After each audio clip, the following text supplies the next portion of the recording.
I didn't know they make a racing. That's what I was. Oh, wow. I know. How cool. All right, we're good to go. All right, then we will call the meeting to order. And first up is to set the agenda. So everybody received a copy of that, and we're officially going green for this meeting. So we do not have paper copies here in the room. But any changes or additions to the agenda? Otherwise, we'll set it. No. Okay, so we need to make a motion to set the agenda. I'll make a motion. Second. Okay. Alrighty. And then next up is just the adoption of the minutes from the March meeting. So hopefully everybody had a chance to review those. Everybody had a chance to look at them? Yeah. Any changes or additions? Nope. Okay. Then we'll need a motion to approve those. I motion. Okay.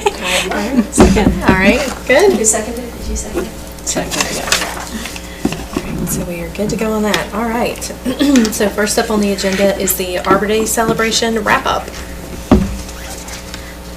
Push it over to Cassidy. So I just put together, I guess almost everybody answered, but I just put together a couple of fast facts, if you will, about the day. So as far as sponsorships go, we had 8 total sponsors for $2,100 in financial contributions. But when you include the in-kind services of Lowe's and Gaston Printing, that brings the total sponsorship value to $4,300. So that was fantastic. We have roughly 12 vendors out there, including our sponsor booths.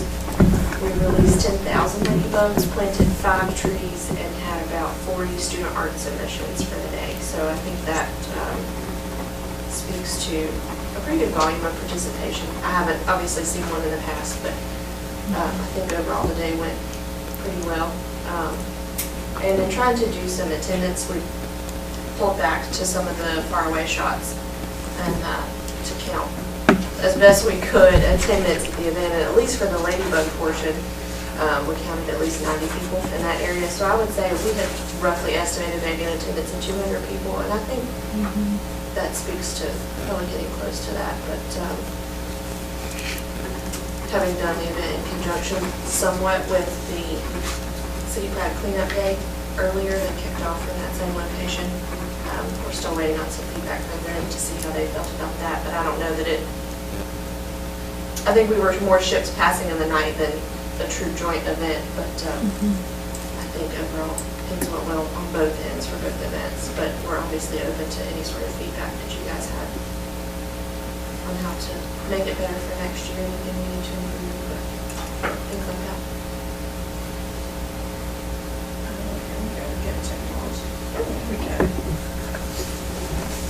So this is what I included in the agenda packet. What worked, what didn't work, what would you do differently, and then thoughts on location and activities. I liked that it was waterfront, but I think to reach a broader audience, I think Stowe Park and Main Street, you'd catch just a lot more foot traffic. I think it being Arbor Day, it was nice that, you have more of like an outdoor environment, but I think if you can try to, put most of the tents and activities down in Stowe Park, then I think you could get that same thing, but, just get higher attendance. I never did make it down to where the kayaks were. How did that go? Was there participation there? Did folks take advantage of it? A few, our staff member that was sort of running that mentioned more to, we didn't know it was going to be here and available, so we're not prepared for it, but we're excited that you guys are going to have it. I think based on the waivers, we had 4 or 5 folks actually utilize it. I don't know that I had a set expectation for that, but someone came out and did, so therefore I see it as a benefit to the community, and hopefully it'll be a sort of a promotional for the fact that we'll have that to be available to them later in the summer. Also the kayaks, I know I wouldn't have gotten it because it was cold.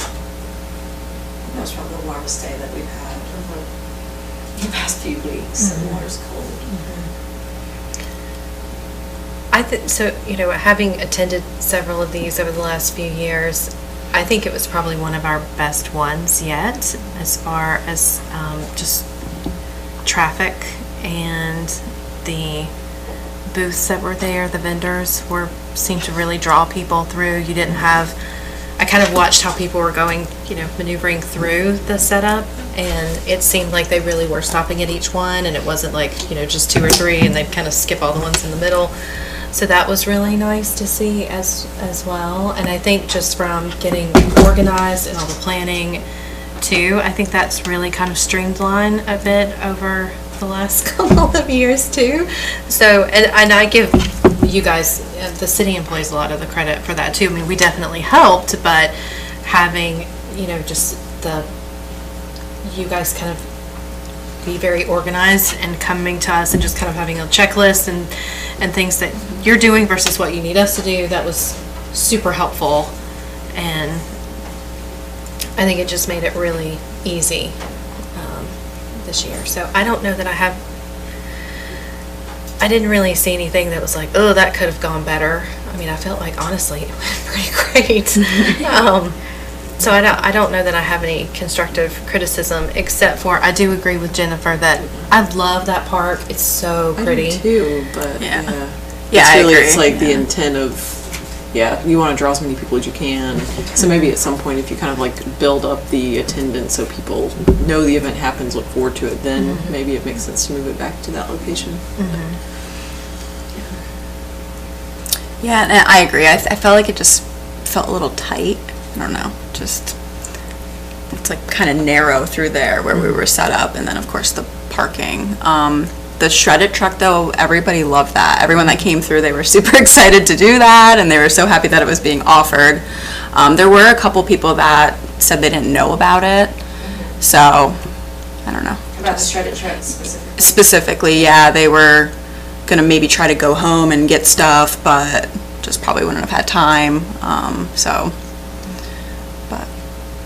But yeah, everyone was really excited about that and wanted to watch it work, which was pretty cool.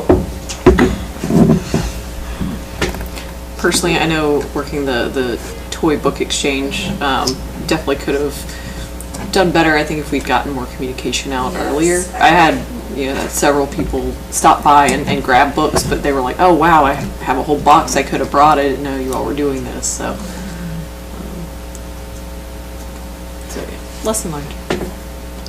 Yeah, I thought the events were really good too. There was lots of people coming in from parking asking about the Ladybug release. So it seemed like a lot of people were really excited about that. And it seemed So. like the crowd doubled once it hit 1:30. People just started coming out. So that was a good plus.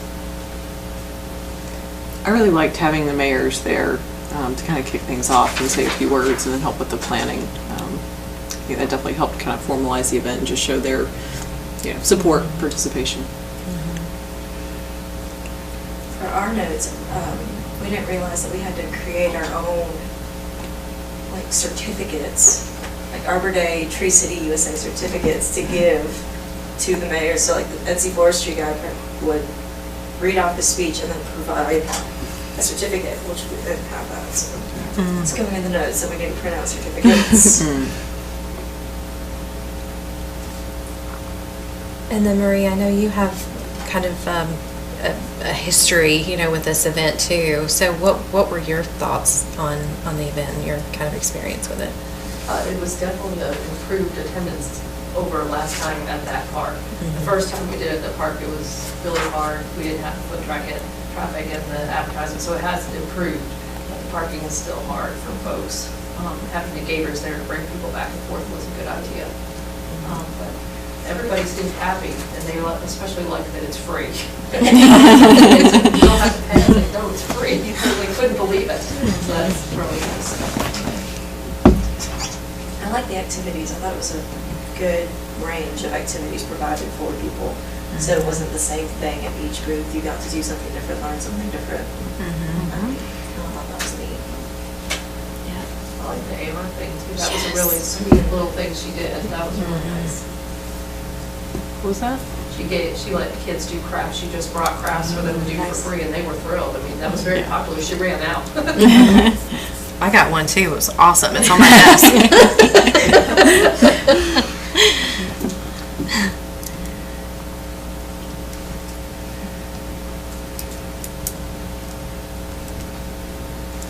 I can't think of anything else. Okay. Any other questions? Good? Works for me. So I think are we gonna try to do a post-event meeting with city staff? And we can bring this to them and kind of get their opinions and then share the next meeting.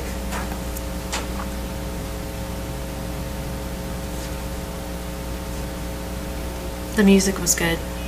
Yeah, it really was. We'll be back in Carroll if anybody wants to see.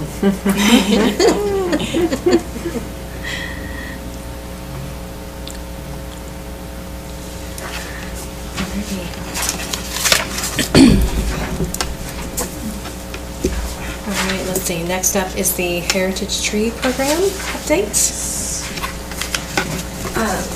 So this is the most recent draft that was put together based on our conversations from last week. And then staff looked over it as well and added more comments, but I had already uploaded it, so I have my comments on here. Okay. So food for thought, last month, we talked about the size of the tree, and I told y'all that heritage trees as defined by our land development code are only 12 inches in caliber, so that's what we put in here. But staff was talking more about changing that size, because when you think of a heritage tree, you're thinking of something massive.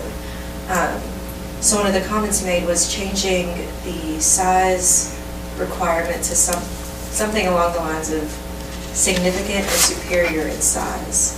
And then we don't necessarily have to put like an actual number on it. It would just be a tree that is significant or superior in size. And then instead of calling it the heritage tree, since we already have a definition for a heritage tree, coming up with something different.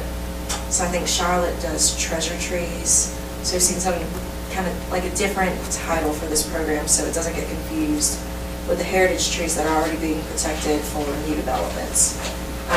Some of the things that we kind of tossed out were like a legacy tree program, or we could go off of what's already been done with the treasure trees. We've seen some, there's another one. Are you saying any new format that still allows trees of smaller than 12-inch caliber? Not, Because I think if you say over 12 inches, then you're limiting unique species that are understory trees that that's a don't good get point. to be that size. That's a good point too. So, I know one of the criteria that we put in here was, it was native to, so we have any tree that has historical significance, any tree that is native to North Carolina and has horticultural significance. And then this last one is where we put any tree on the approved species list of the city that has a diameter at breast height of at least 12 inches or is measured in 4.5 feet above the ground. I'm okay with taking out that last part too, and then there just being no size requirement. And the only criteria then would be any tree that has historical significance or any tree that is native to North Carolina and has horticultural significance. And it kind of knocks out the size requirements. I think a good example of one that's probably, if you guys are familiar with Brainstorm Ford turning left at Twin Tops, a mile down the road, one of the biggest, largest dogwoods I've ever seen is blooming in front of a house right now, and I'm pretty sure the caliber is less than 12 inches, but the tree is at least 20 feet tall. Oh, wow. Yeah, and it's in full bloom right now. I would highly recommend you go take a picture of it. It's probably the largest I've ever seen. Wow. Oh, that's cool. And you could argue that that would be a treasure tree or a heritage tree. The horticultural significance sounds a little bit muddy to me. Like, I feel like the average person would get like a little bit hesitant about like how to interpret that and say, well, I don't know enough about trees to know if this is horticulturally significant, and then be scared off. So maybe if we could change the language in some like kind of, you know, be a little bit more like common terms. I like that idea. I don't know how to. Maybe it has sustainability significance. So you're kind of pushing people not to plant or value ornamental, non-native trees. Okay. Do you like the rest of Except for sustainability? there are cases like a deodora cedar or something like that that you might find something green. Diversity trees. Yeah.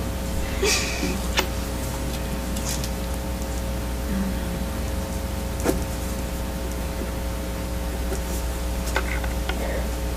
I'm gonna try and keep this updated so y'all can see what we're looking at.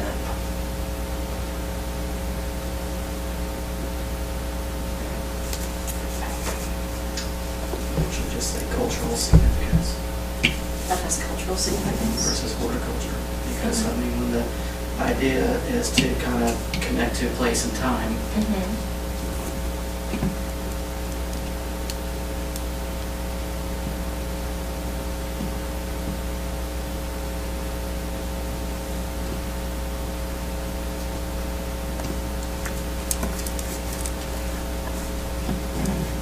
So I think, are we all good with removing number 3, not having a size requirement? Yeah.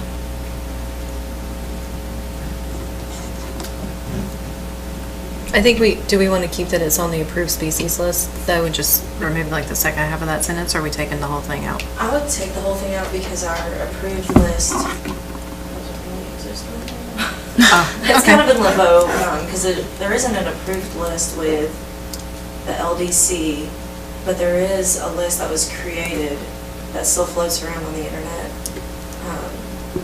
But hopefully if we get this grant and we can redo everything, then we can create an actual list.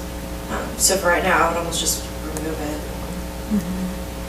I know that North Carolina has a heritage tree program, the state does, and they have a tree list too, so I don't know if that would be something maybe we can take a look at and see. I haven't looked at it, I haven't spent a lot of time looking at it, I'll say, so I don't remember if there was anything that was kind of alarming or whatever on it, but might be a good place to start. Another comment that was made from staff was focusing on making the program more fun. So, because it is a voluntary program, so we don't want it to be too, I guess, restricting in what the criteria is, or making the process sound kind of scary, for lack of better words. So I wrote, focus on fun. So focus on making it fun and inviting to people. So that led to the review part of it.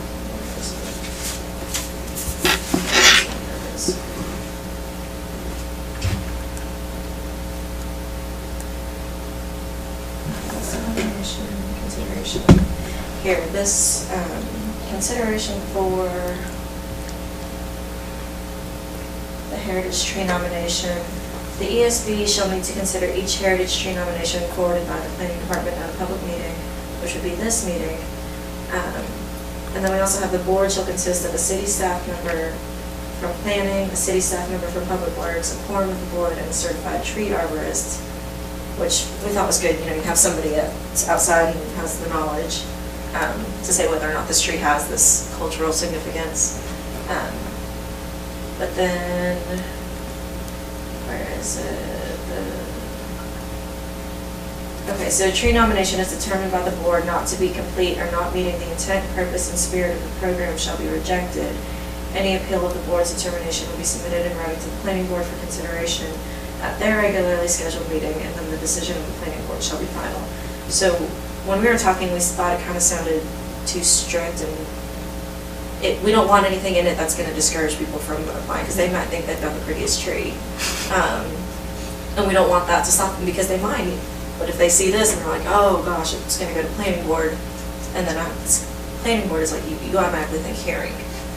It's standing before and presenting. So we were going to toss out the idea of removing this and finding a way so you still want to approve and disapprove, but not make it go through an appeals process as well. So I don't know if we can work on the wording of this to make it sound, you know, still fun, inviting. We want people to participate in it, not to be kind of turned off by the long process of it.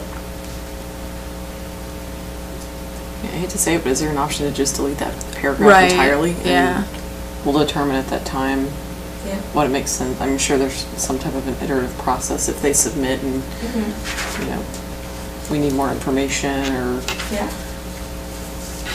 Yeah, that's what I was thinking, just delete it. Take out. Yeah. Okay.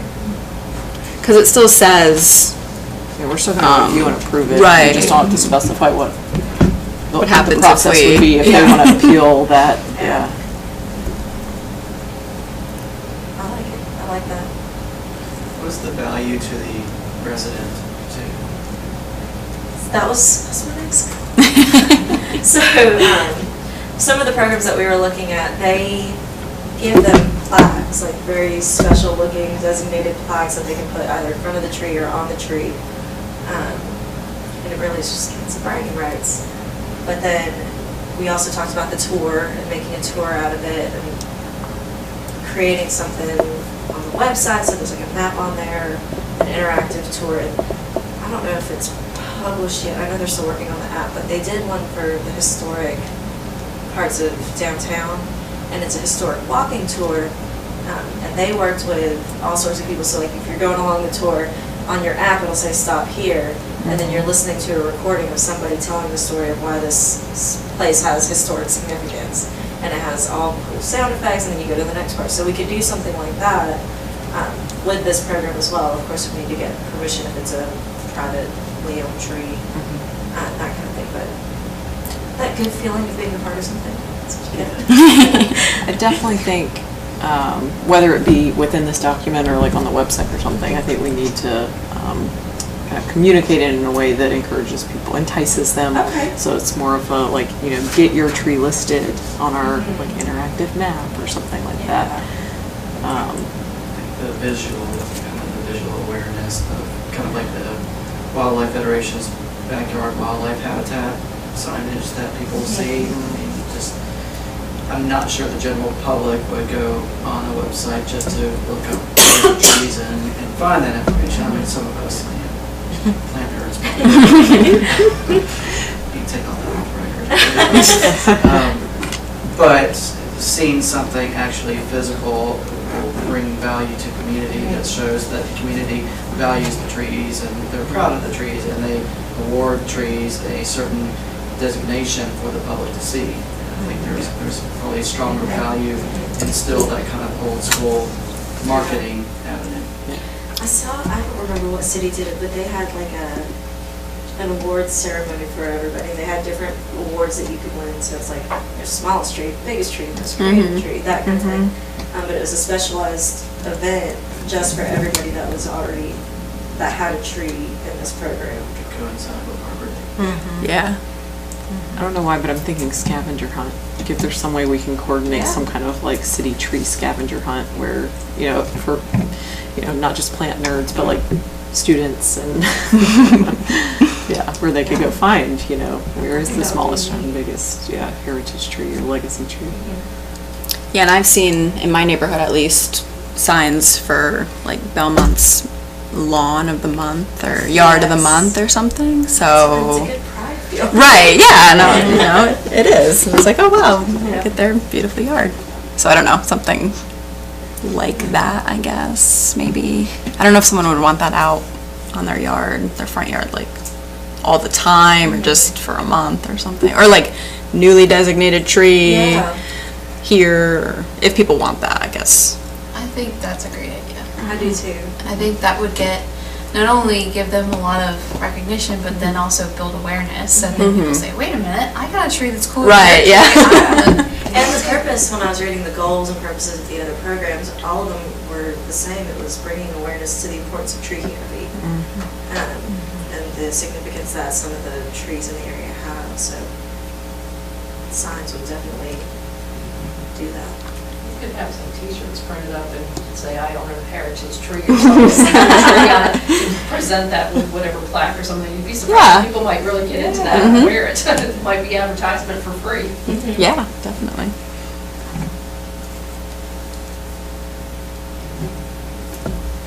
I'm looking up synonyms for heritage. Yes, we need a name. I mean, I like treasure tree, but is that too much like Charlotte? That's what their program is called, and they're, the one that we read, they're the one that has those in significant size. So these are, they're huge.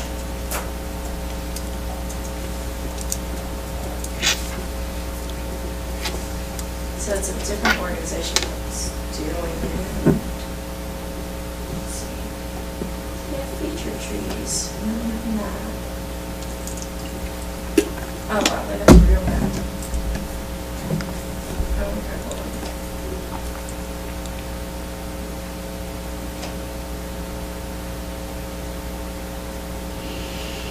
Oh, she clicked on something first.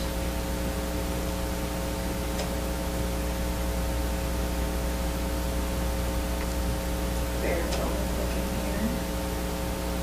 Let's see.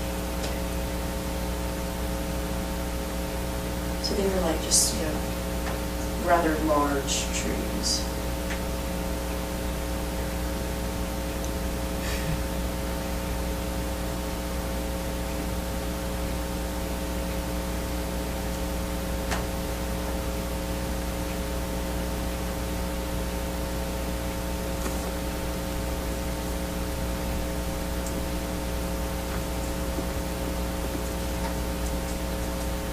I don't know if heirloom is the right word, but it's a popular word. Yeah. Right now. It's kind of trendy. Do they have, it looks like these are all on public, like Duke Mansion or a university or something. Do they have any that are private resident?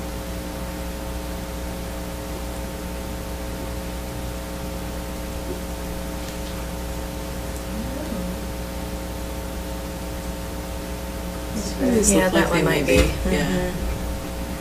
Yeah, these are on some houses.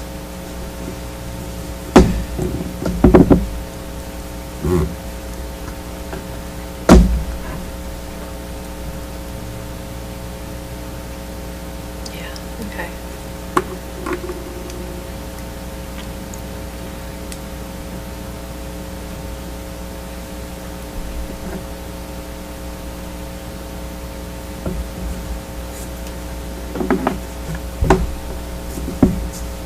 Oh, it's cool.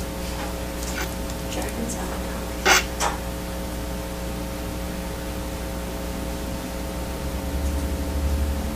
Do we want to take the month to think about a new name and then, or somebody have just, oh, this is what it wants to be? I'm not opposed to treasure tree. Then you could kind of play on the word, you know, with some of the No, this is just- marketing, like we treasure our trees. And, Mhm. yeah. Yeah, I'm not opposed to any of the Yeah. words that were thrown out, so. Or legacy too, I liked. Yeah. I feel like that one might be a little bit harder to, I don't know, like I like the treasured because you can, I feel like you can market that pretty easily. Rolls off the tongue, champion would be another one, like a champion tree. Maybe treasured trees, so that it's not the exact It's same. not-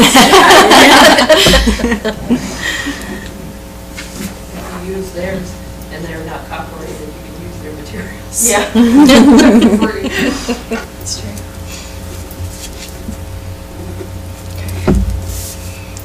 Am I good, do you want these?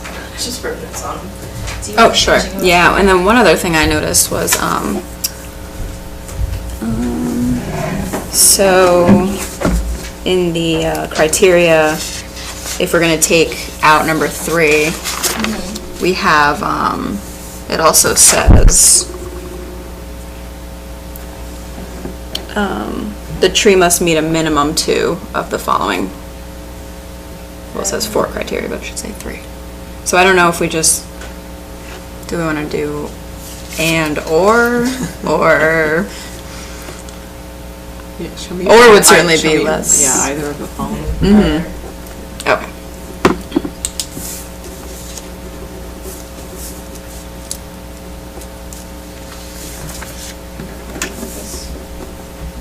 Public works is good.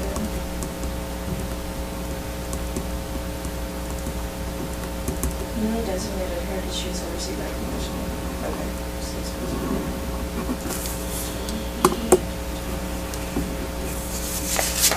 Okay, I think that covered all the notes that I had from staff. I feel like we're getting there. Yeah, I'll just focus on fun.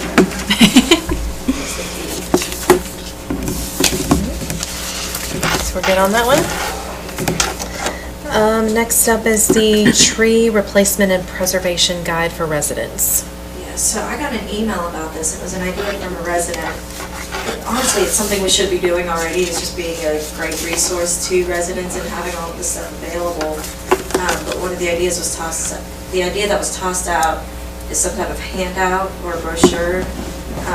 And if we go as far to make one of those, then we might as well have it on our website and launch it on social media. But this is where the whole paperless thing really gets difficult for me. So this is attached on the agenda, and we kind of just put together a list of things that could be included in this resource if you all thought it would be a good idea to pursue this type of, what you want to call it, a promotional piece really, that would be put out by the Environmental Sustainability Board. So we could do a link to Chapter 11, which is our landscaping and tree protection ordinance, and then have something that goes over the benefits of trees, and I'll just put links in because I was finding this information. Proper care for trees, and then a list of trees that will flourish in Belmont. I just got this list off of Tree City USA based on our hardiness level. Does that sound correct, or is this all crazy? Based on our environment, this is what they said would, Would keep that native. keep it native. I'm cool with that. If I send you this list, will you knock some out? So this list really took a lot part of this. And then the idea I had was down here and making it an advertisement piece as well, because printing isn't free. So if we were to, reach out to local landscapers or nurseries and places where trees can be purchased and take care of trees, for a small fee, having their information put into this resource. And then, of course, we would have a disclaimer that says, the City of Belmont and the ESB does not endorse any of the mentioned businesses or organizations sponsoring advertisement space, or do endorse their products or services, but that at least gives us money to have these published, as well as advertisement space for the local landscape artists and nurseries. So you can love or hate this idea. Once it comes in, give it to y'all. We're Zone 7B, not 8. learning. It's important for your trees. Yeah. So first thought is we should also add a link to our new treasured tree program. Yes. Yeah, and as far as the idea for having sponsorships, essentially, my initial reaction to this was, why do we need it? And how would it be perceived by people looking at that if we're just giving them resources and then saying, oh, by the way, we got advertisements here too. So I think if we have in that disclaimer something about like proceeds go towards our like city tree fund or like something to where they would see it as a positive thing rather than kind of question why do we have advertisements on here. Yeah. So these would be made available to people like hard copy, just that they can If we request, wanted to go that or- route, we could, and distribute at city offices or at Arbor Day events, or we can make it strictly online, which I'm not opposed to. Brochure, NC State Extension Service probably already has a Some- brochure Yeah, specific for the county. and we could, instead of trying to make something new, just beef up what we already have. And go that route, just make our webpage a little more resourceful. So the resident that brought this forward, their main objective with this was just to provide more information for people to know what kind of trees to plant. Okay. just city residents having like a landing page, really. I could see all of this on the website and not even having to go to print. I think that makes more sense. Yeah. Yeah, I like the idea of having everything kind of consolidated all in place. So you have your central like tree resource guide. Yes, okay. Yeah, what to plant, how to maintain, who to go to for help, and here's what the city's already doing to protect our trees. Okay. And I think if the Ag Extension has materials linking to that too would be good, or maybe the contact for our county. Yeah, that's why a lot of these links that I had up here, all the information's already out there. It's just a matter of putting it all in one place for our residents to quickly find and click. Yeah. If we did do some sort of printed piece, I think that probably aside from an Arbor Day event or something like that, maybe like new residents in the new developments as they pop up, so that when they go to landscape their new yard, they know what to plant. Yeah. But then again, I think a lot of those developments, we have the tree ordinance, so they're already getting a tree put in, and maybe like, oh, I don't really need information on trees, I need information on everything else. But it could, because whenever we have new developments, we do a meeting with the developers and the builders, and that's kind of their time to ask any questions they have, and some of them have brought up, like, well, what trees can we plant? And I was like, well, what trees do you want? And we'll tell you if that works. But it could be, a good tool, just like a one sheet. Here's the kind of the overview of how And it could be how the trees something need to be cared for. as simple as like a small handout that has the link to our site with all the information, and it says you're in zone 7B, which is very important. And here's a link to more information if you're interested. And like business card Yeah, size. business card size, so that it'll be cheaper.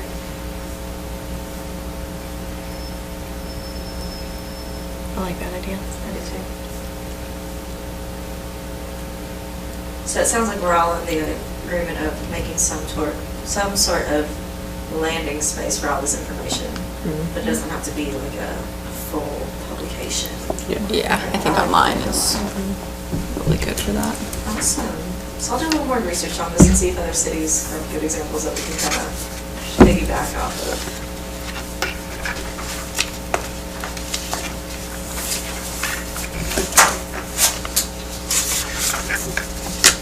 Any questions on the research guide? So I have exciting news. For the Bee City USA update, we had a meeting. Shelly and I went for planning. Adrian was there. And then we had the contractor who does all of our pesticide controls, name's Owen. I think it's Two Rivers Utilities. Could be wrong with the name, but something like that. And then Danny, who oversees our Parks and Streets crews. And we all came together to kind of talk about this integrated pest management program and how can we move forward with Bee City USA if we don't have this. So we put our heads together, and turns out a lot of the stuff that was in the example IPMs that they were giving to us to kind of go off of are already being done.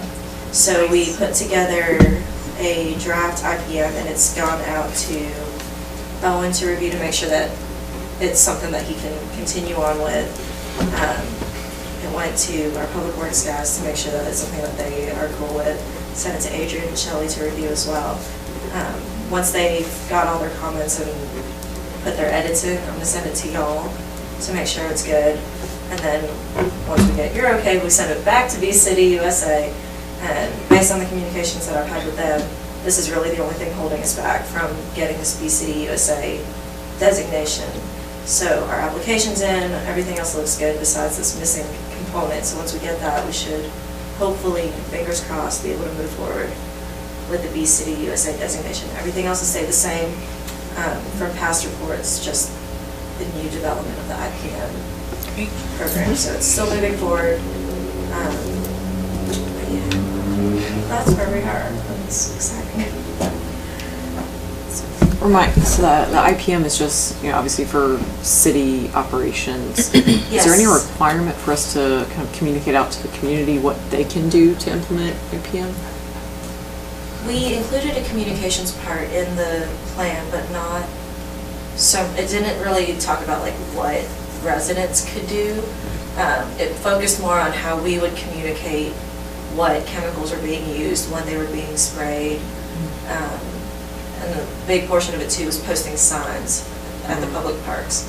So this plan is going to be implemented on city maintained grounds and parks only to kind of start. And then hopefully we can do like a lead by example type thing, because a lot of the other cities that I was looking into that had really, really integrated plans, they would have overall plans for the city, and then they had like mini plans for churches and daycares and schools, and it kind of spread out that way. So that would be the end goal, was having, people are, businesses even, I think it would be cool for businesses, saw the steps that we were taking and wanted to go make their own plans. That would be like a trickle-down effect. But the plan that we put together, I think, is maybe 2-3 pages, very simple, just as a starter point. And then there's a little disclaimer that we will review the plan annually and change and adjust as necessary. But yeah, the communication piece on there only talked about how the city would communicate the work that was being done. Not more of a requirement for what other people could do. Encouragement. Yeah. We could add that in there, though.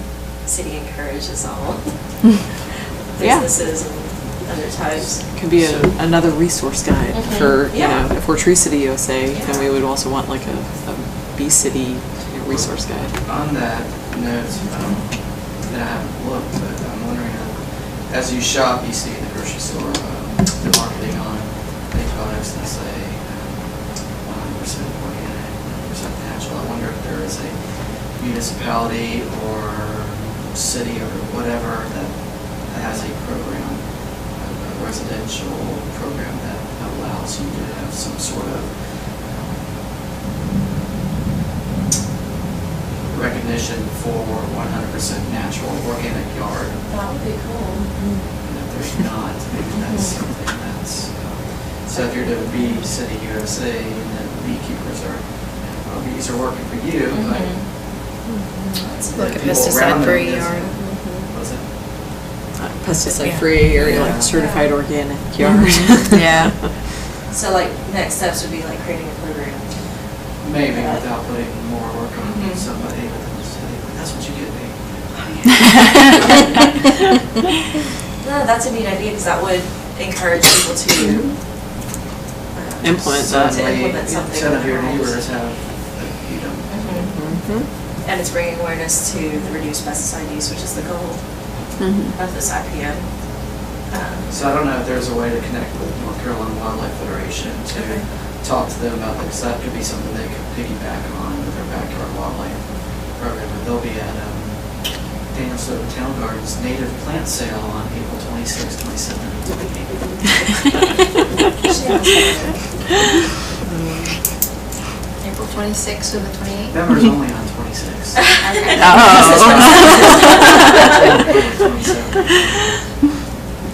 But they will be there, the point is North Carolina Wildlife Federation will be there to talk about backyard wildlife habitats, because the theme is native and pretty much 95% of the plants we're selling are native. Okay.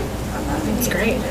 Do you have a advertisement for that we can put on the city pages? If you send me a reminder, I'll send you some language. Got it. Will you send that to me as well? Yeah. Push that out to the Wells Fargo community. Which we're expecting Wells Fargo volunteer groups in. Well, that's great. I can help with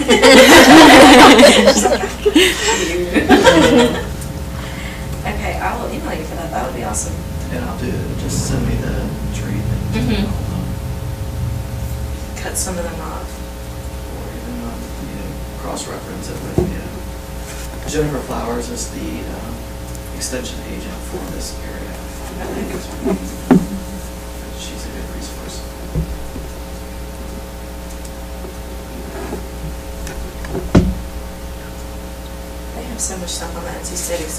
website. I caught myself on there for like over an hour. Just looking at it, I'm like, I'm gonna go somewhere else. Good website. I like that idea though. Take it a step further. So once I get edits back from them, then I'll send it to you all, and hopefully we can have this wrapped up at the next meeting. That would be awesome. Okay. I definitely think that even if we didn't do a whole program on it, that just getting the word out, so people are aware of, you know, the damage that they could do. Yeah. Because I think some of it's just, you know, not like ignorance, like they just don't know better, or don't realize, so. Yeah.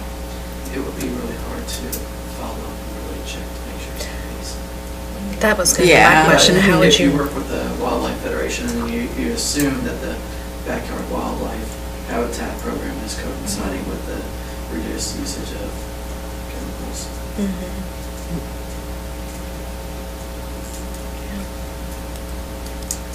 I would almost, like, I could see working with HOAs as well on that and encouraging HOA boards to encourage their residents. So it's almost like it's like a group effort. Pushing it The out city's is pushing it more- out. Your HOA is pushing it Our out. HOA is 46% natural or. No, I agree. I think it's really just probably a lack of awareness. So I think if you get Yeah. the word out about, you know, hey, here's what we're doing and here's why and here's how you can help.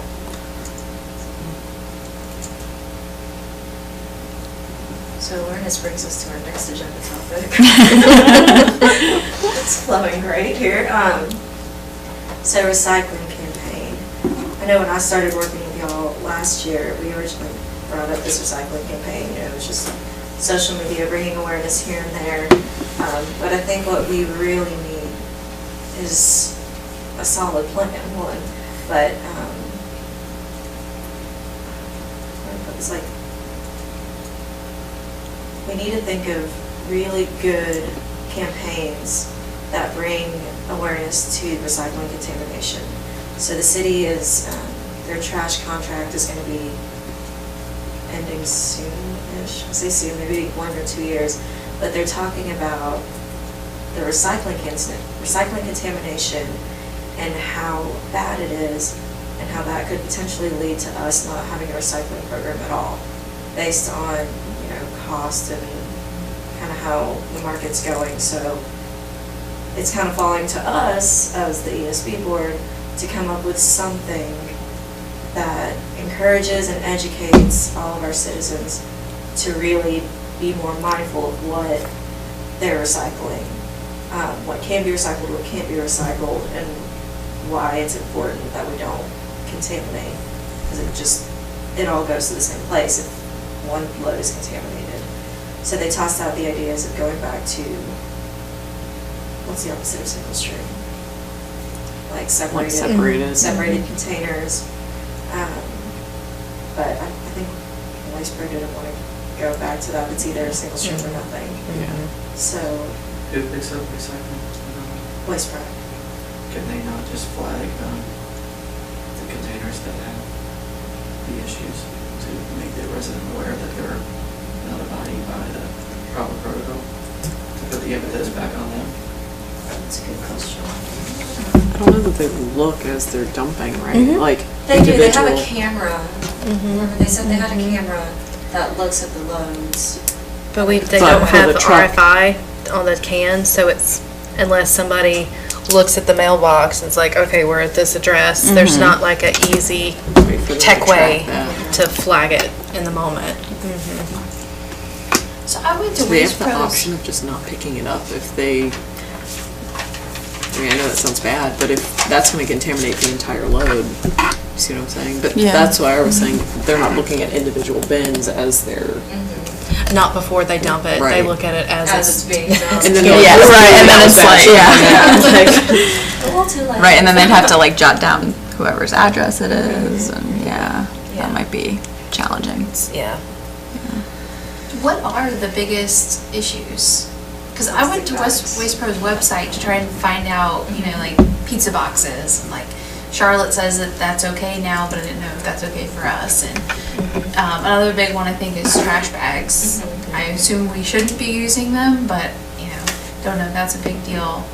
But like, if we could maybe create like a sticker with like the top 5, is that something that's We need those labels. Yeah, Yes. it like goes on the top lid and then Yeah, as so a she reminder. brought in an example, it's so funny that you said, because that's exactly what she was saying, you know, stickers that can be given to residents that say, you know, big X for Yes, this, big X for for these. that. No. Yeah.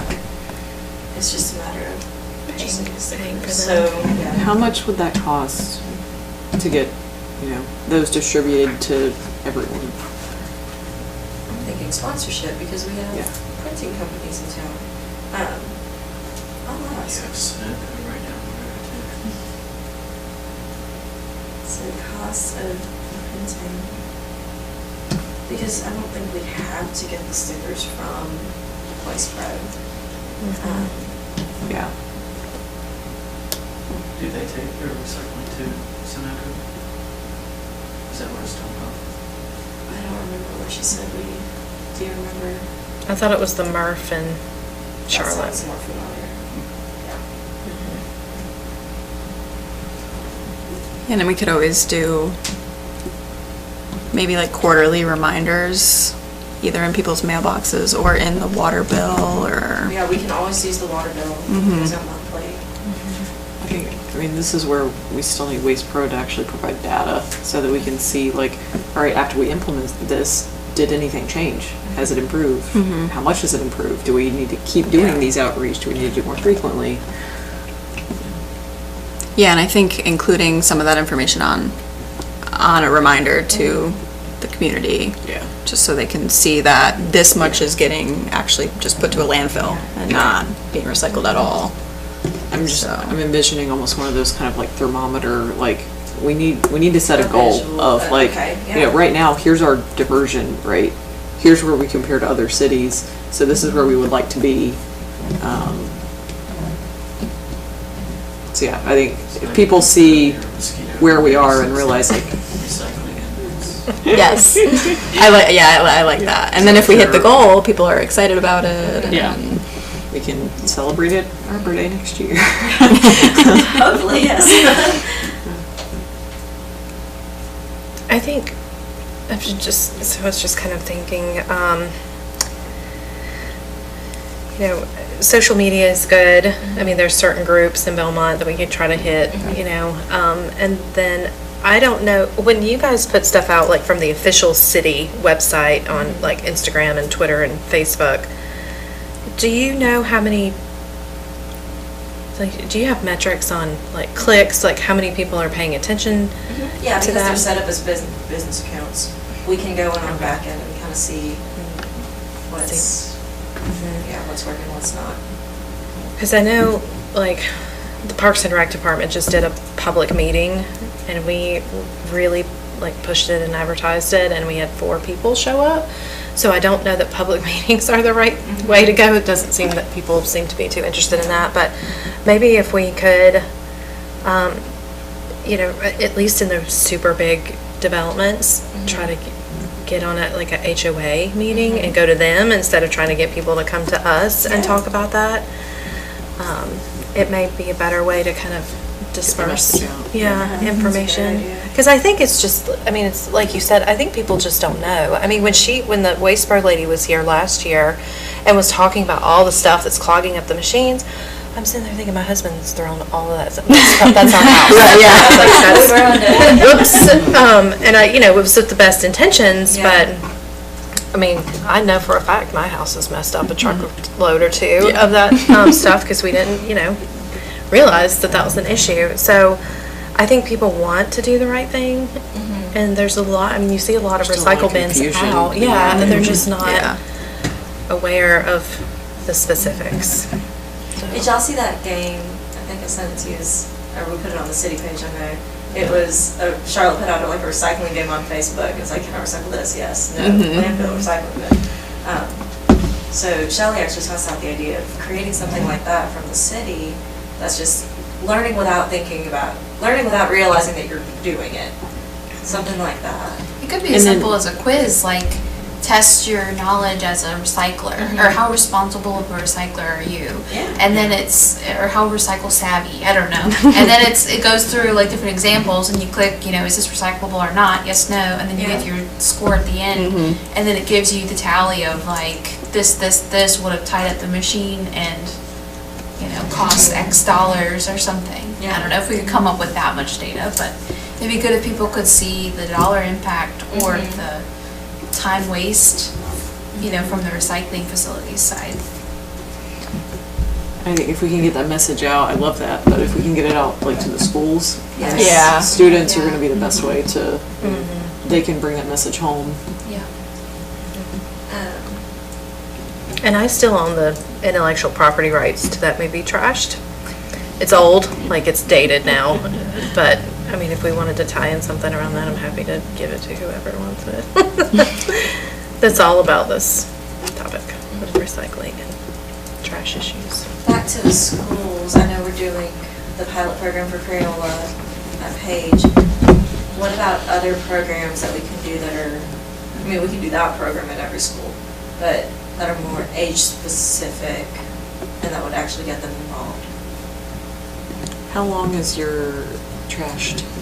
It's not for, it wouldn't be for like little, and not that there's anything bad in it, but it's just, I could see elementary school kids just like, it would bore them to death. But high school? I think high school would probably, could get through, but it's a full, I think it's an hour. Yeah, Okay. it's long. It's not like a quick, unless we just showed like a 20-minute snippet of it, because it's kind of in sections of information, but.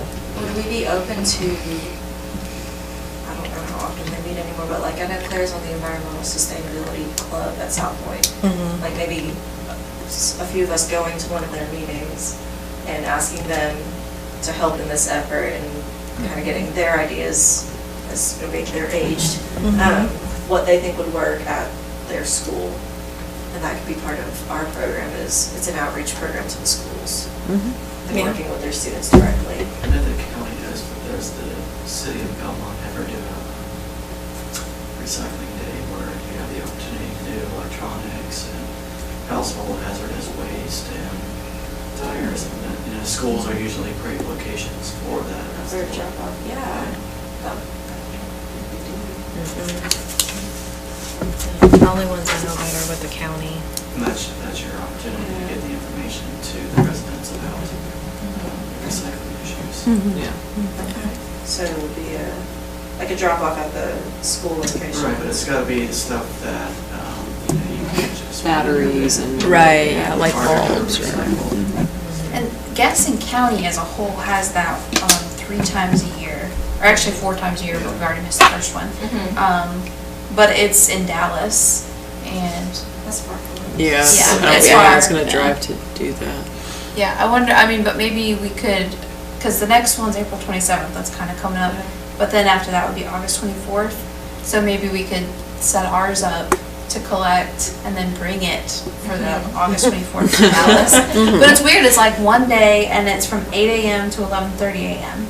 at one location. Yeah. They are pretty successful. Yeah, we've hauled stuff up there before, and it was there was a lot going on, yeah. I like that idea. Yeah, so do I, yeah. But I think the school will be probably a really Yeah. good location, and then you have full of volunteers. I like that idea.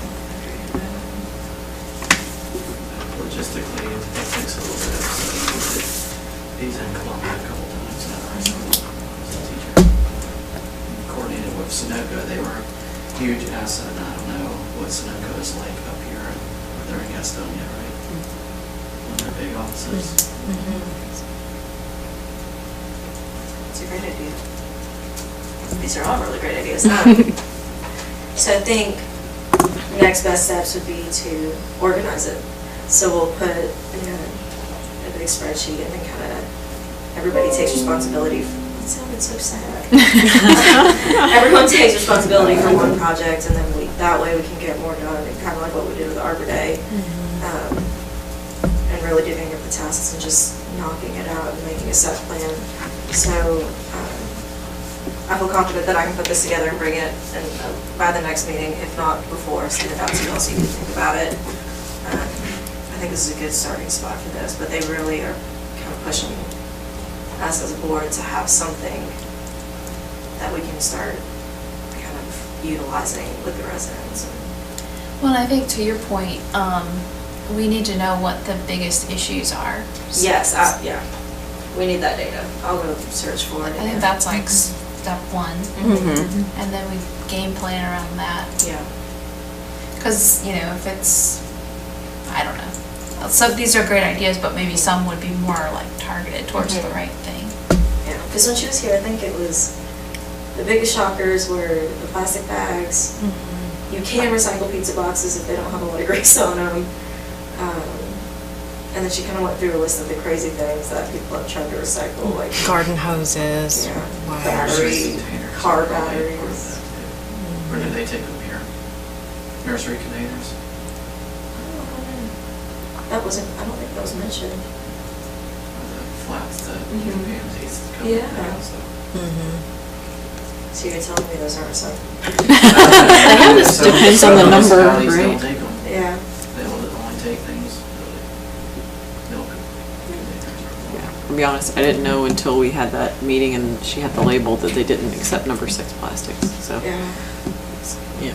I'm guessing there's a lot of people who don't know where Right, it's yeah. supposed to go. Well, and I went out to their website when I moved here and looked for information, and there's like nothing that speaks specifically to their services and what they take and don't take. And I called them, emailed them, and never got any response. So it's really difficult when, you know, it's like, it's You're almost trying to do the impossible. right You're thing. trying, and So we yeah. just need to make sure that it's published somewhere, Yes. whether they agree to publish it on their site or we take the step to publish it on ours. And I think when I was going through their site, there were some cities that had a lot of information, but it was because Voice Pro was just redirecting to those cities' pages. Gotcha. It wasn't that they published anything on their own. It was the cities took the initiative to make a landing page on their own website and said, make this link available on your website. I like that approach. But the sticker's a great idea. Oh, I mean, that's just, Yeah. you see it before you open the can to put it in there. Yeah, I really like the stickers going out to the HOAs and asking them for help, going to the schools and doing those programs. I think this would be good. I'm excited. Any last minute thoughts for the recycling campaign? I'll formalize it and get it to you all as soon as possible, and I'm gonna email Jennifer in the morning to see if we can get those records, because it's, what, almost been a year again? So we should have something to go off of, in my opinion. Okay, membership update, so we need some voting here.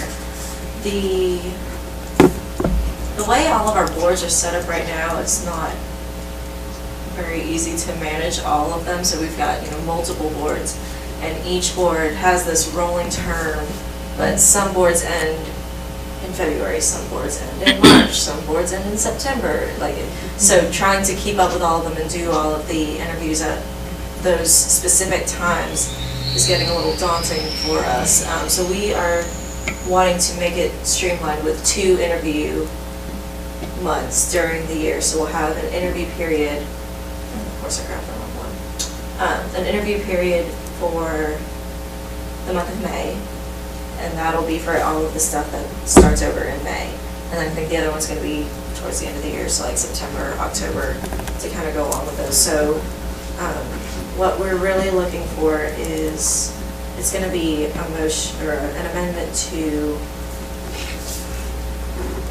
the, I can't think of my words, to the rules of procedure. Let's see. Well, I guess not really, because it doesn't say when the terms start in the rules of procedure. So maybe we're just going to be amending the terms themselves to run from May, June. I just can't do, it's like month math. So do the interviews in May, have everybody sit ideally, then we want their terms to start in June. Does that sound right? So the terms would be running from, yes, that makes more sense now, June to May, which helps a lot because of our student members. The student member terms are only 1 year, so if we have them running from June to May, then they're, like for Claire as an example, she's graduating in June. It would make sense that she ends her membership right before she's graduating as opposed to work out, this 2 things as a second term and then kind of it's a little wishy-washy. So long story short, I'm looking for a motion to change the membership terms to run from June to May. And we'll just kind of push forward. So Jennifer, instead of ending February of 2020, you'd be ending May 2020. And yes, this is a secret ploy to keep you until May. You're okay with that. But that'll allow us to get on sync with all the other boards. And it makes sense for our student members that they can kind of go with the school calendar as well. Makes sense. Yeah. Okay, so I'll make the motion to amend the board membership terms to be June to May. Second? Okay. All in favor? All in favor. That's awesome, thank you. I think that'll really help us out a lot. And then another thing, so we've been getting applications, and this would be an amendment to the rules of procedure. We've been getting applications from not necessarily residents, but they're people who play key roles in Belmont, so teachers. They don't live in Belmont, but they work at the high school. That would be a great asset to the board. So the way our rules of procedure reads right now, and of course this would all have to get approved by city council too. Let's see. The board shall consist of 7 members that have been duly appointed by the city council. Of the 7 members, there's 5 regular members, all of whom are residents of the city of Belmont, as well as 2 student members who are preferably enrolled at South Point High or Belmont Abbey College, and then an expert ex officio member, which is Todd's position right now, may be appointed by city council to serve in an advisory role. Personally, I think it would be good if we included, not just residents, but maybe 5 regular members, all of whom either live or work in the city of Belmont. And that opens it up to business owners. Maybe we have a business owner who is really keen on making their business, really green. That's another great resource for us one day. Instead of having, ex officio member plus this ex officio member, having a bunch of ex officio members, we're kind of opening it up to all the different people who could play a role, but then, we don't want an entire board of non-residents either. So Maybe we could just open it up to non-residents, use your language, you said if they live or work in Belmont, but limit it to, I don't know, like 2 members or something. The majority of the board has to be residents. Mm-hmm. Okay.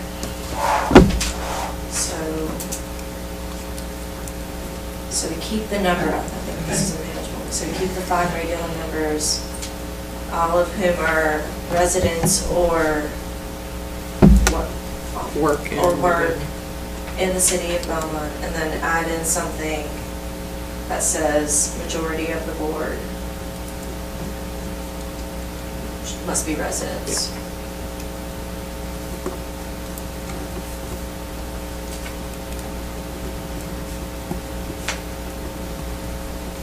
Again, y'all can love or hate this idea. I'm just tossing it out there.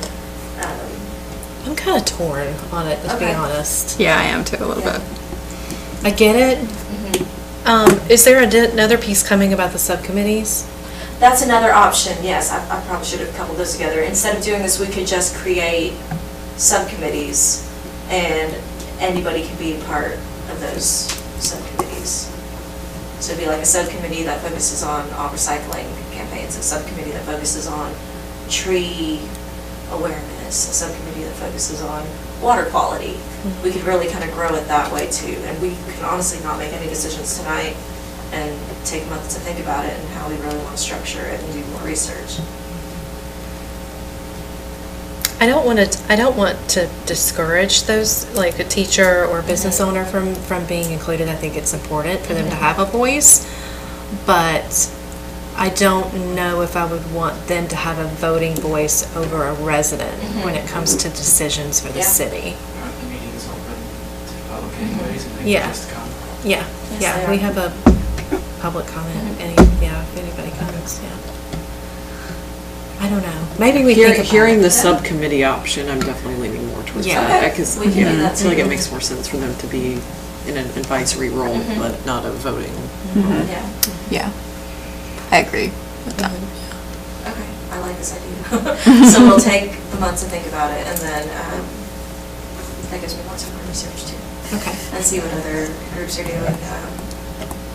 Because I think that some way that we can open this up more, because I mean, nobody really comes to our meetings, so everybody should come. But finding ways to get more voices in, I think is always beneficial, so I'll look into the subcommittee's option. Because I think right now, the only other board that doesn't have it structured as just residents is the Main Street Committee, and it makes sense for them to be open up to businesses. Yeah, So, it does. okay, that works for me. Everybody good with that? Mhm. Okay. All right, any other business? Yes. I'll try to be Okay. I may have sent something out a month or two, and I know I've mentioned it before, so no eye rolling when I mentioned Andre Michaud again, the naturalist that came through here 227 years ago. Andre Michaud was a French naturalist that kind of put Belmont and the area on the map for the big leaf magnolia, Magnolia macrophylla. I know up there at the exit ramp, there is a planting of Andre Michaud known named plants. And 20 years ago this May, Belmont hosted, little old Belmont, hosted the first and only international symposium on Andre Michaud. And I knew about it because I was doing my master's in Columbia at the time and wanted to come. But the point I'm making is, when we were talking about heritage trees, when we were talking about, you just mentioned water quality, connecting people to the outdoors, there's validity in it when you make a historical connection to the place and time and the value of that land. So the point I'm trying to make is that on Armstrong Ford, there is a 1,017 acre tract right on the river, on the left, right before you reach the river. You know what I'm talking about? I'm pretty sure that's Belmont property, not Barrington, because the last time we were talking about this, the development that's under construction right now, you said that Belmont fought tooth and nail for that to not be developed in the manner that it's being developed. The connection to Andre Michaud is in his journal. That bridge right there is the site of where he forded the river. And if that 1,000 acres gets developed, you lose that valuable historical connection. And one of the reasons I like that property, not only because of the historical value, and you can Google this plant, it's really cool. There is the largest stand of mayapple wildflowers that I've ever seen, and it's located on that property, and you can see it from the road right there, and it's up for sale right now, that 1,017 acres. Oh, wow. That's right on the river. So if Belmont wants to really push smart growth and stop this disgusting urban sprawl that Charlotte is faced with, this is a really great opportunity to look at a Piedmont tract of land that has value, that's right on the river, historical connections, etc., etc. Are you talking about this piece of land? Yep. This one? Yep. So this is, this whole tract of land actually has its own small area of land. Small area small area plan. for It is- 3.87 houses per No, acre. no. So I know there's a group of folks that manage that property, but when I saw the sign for sale, that's a huge tract of That is a huge Piedmont habitat that, there's gotta be a slow to this development. The housing development that's about to go right next to Daniel Stowe's northwest side has 3.5 houses per acre for 93 acres. That's 220 plus houses.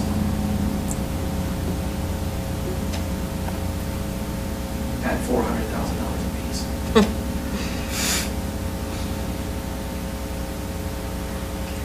So I think if the tract is going to be sold, that there's got to be some strong parameters on how that piece of property is developed. If Belmont is really going to push water quality, sustainability, smart growth, and not clear cut the land and call it the Conservancy. He lives in a Conservancy, sorry. I will have to find the link and send it to y'all. That entire tract of land has a small area plan over it. And I know the Catawba Lands Conservancy, they have talked to try to talk with the landowners about trying to put a conservation easement on some of that property, but to what end it's actually going to occur, I don't know. Is there anything as far as like National Register that it could be placed on that for? It's in the journal, I mean, it's. Right.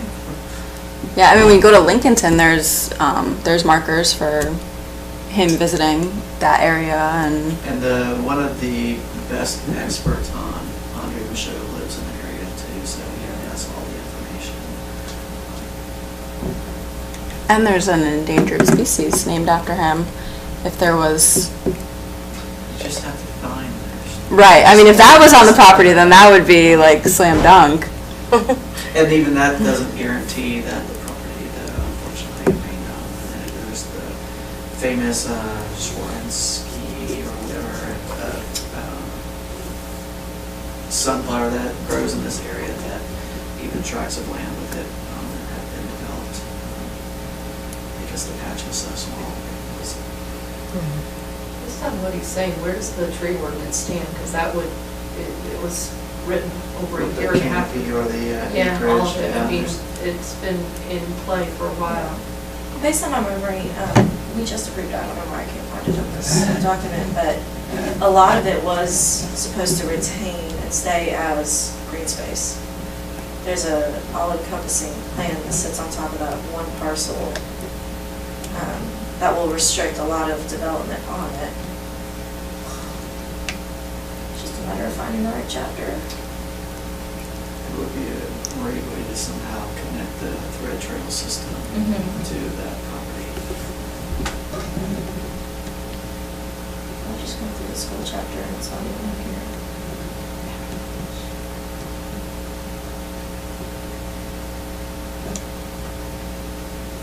Okay, well, I'm watching the wrong chapter left that I haven't gone through. Gosh.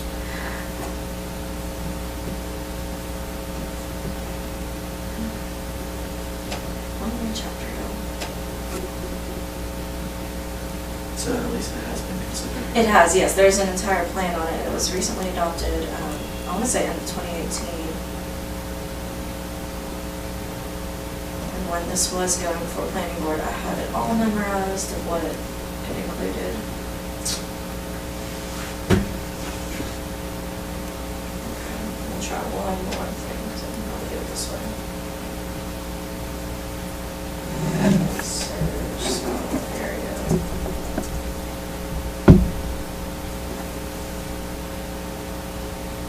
I think there's something to be said though about the plants that were collected in this area by, I mean, you can take a page out of Austin's book, you know, they celebrate the Congress Street Bridge bats, you know, so there's some way that could be tied into celebrating the biodiversity that this man discovered in this area. Here we go. So this is what it looks like. Basically what this is doing is kind of capping, I don't think that's the right word, but say a developer wanted to come in and clear cut the entire thing, they wouldn't be allowed, they wouldn't be supported, one, because that, all the green would have to remain as open space. The yellow is what's designated as the residential space. The plan accounts for a waterfront park. I'm pointing and I probably should be using a mouse. A waterfront park right here. What is the road coming off of Armstrong? This says Where is Armstrong? Armstrong is up here. What is the road where your browser go up there to that white line? This would Yeah, be, what is that road? I guess, a proposed road. Or is that just a boundary? Or? No, it would be a proposed road, because right here is Nixon. So the high school would be right here. And then they're doing a connection to the middle school right here. This is the middle school that's being built. What's the dotted line down below? The dotted line is listed as the possible Catawba crossing. Okay, the second bridge. Okay. And then all of this is already all been lived on, so it's not part of the plan. It's called the South Fork Small Area Plan.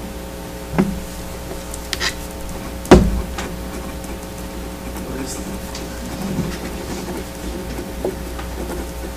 So then the other question is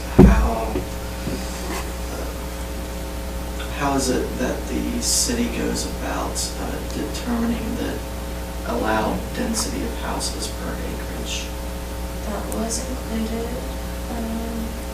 It's here. It'll be capped at 6.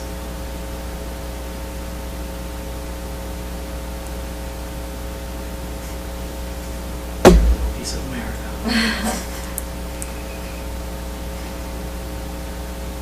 And I wasn't here when all this was being written, so I'm not 100% sure, but I can ask our director to give you a call about it if you want. She's the one who did the staff report and presented it to council for adoption.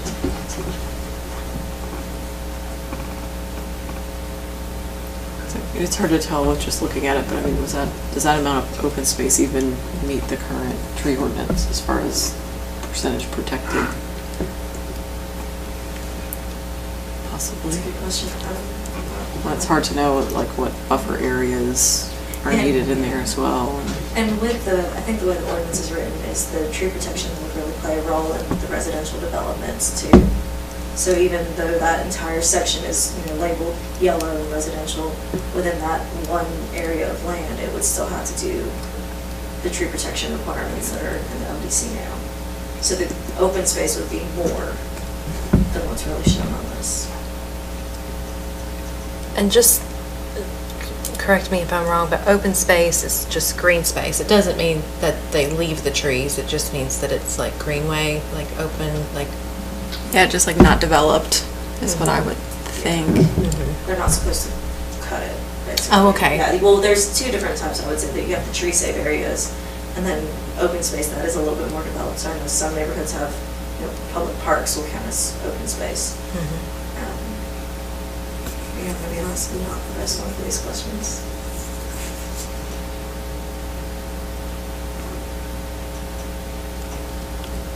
Can you send just that information? Yeah.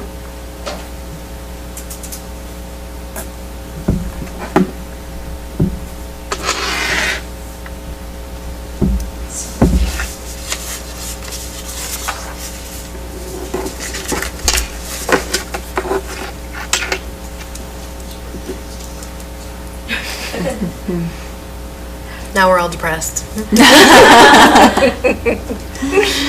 at least it's not all brown. That's true. Yeah. That's true. No, this isn't, I don't usually drive out that far, so I didn't even know about this. So I this- didn't either. Yeah. Interesting. I'm just really bad at like perspective of where I am. So when you were originally talking about this, I was thinking about, oh, not that. Let's get over zoom in.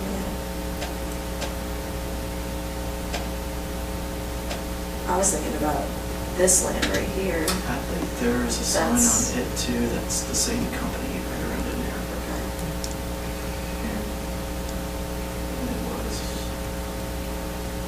637 or something. This whole thing is well over, I think it's 1,100. It's 1,017. Yeah, that's big. We'll just call it. Do my best to memorize these staff reports when we're getting ready to have hearings on them. They don't blend together. I just, one of the draws I think for people for Belmont is the small, quaint little, it looks like old-time rural Main Street, but you're at risk of losing that if this sprawl continues in that unsustainable manner that it's in. Yeah, I'll send that link to y'all so you can look into it. It has a lot of, has the breakdown of like what each area in it would be designated for.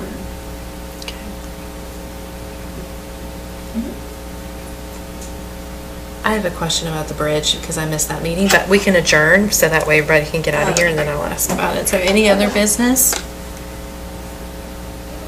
No? Okay.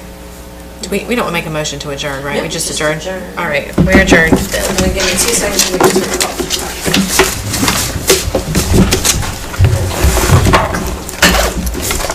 I think I'm gonna let you guys know, just not like official business, but I'm pregnant. Congratulations! I'm expecting in late September. Oh, So I don't think it will Valerie. affect anything for my ability to serve.